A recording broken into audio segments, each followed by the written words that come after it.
Welcome to the Daily Devo. My name is Grant, and today we're talking about fellowship with Christ. I don't know about you, but my experience has been that the church has had moments where it's been exceptional, and then moments where I've going, I think we were called to more than that. I remember growing up going to my grandparents' church, and in that ministry, they had a ministry called Joy. I didn't really understand it, but every time I'd go, there was food, so I thought it was incredible. Turns out the Joy ministry at my grandparents' church was the Just Older Youth group. You see what they did there?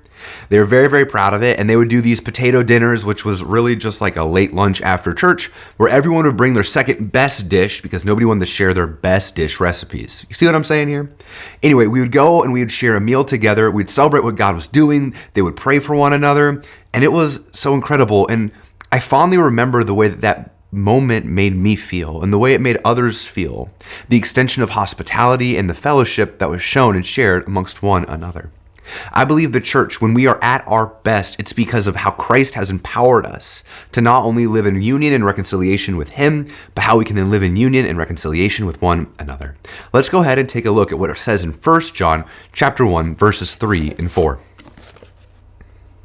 We proclaim to you what we have seen and heard, so that you also may have fellowship with us. And our fellowship is with the Father and with His Son, Jesus Christ. We write this to you to make our joy complete.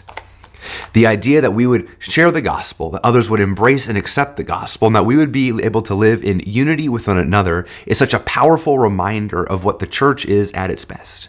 A place where a whole bunch of people with a bunch of different hurts, hangups, habits, and addictions are able to come together and in their pursuit of becoming more like Christ, hold one another accountable, encourage one another, tap one another on the shoulder, ask for help, and to be a place where this fellowship brings us joy, where the unity that we have with one another and the way that we do ministry alongside one another is a reminder and a constant example of what Christ has done for us and in us as well. Thank you for watching the Daily Devo.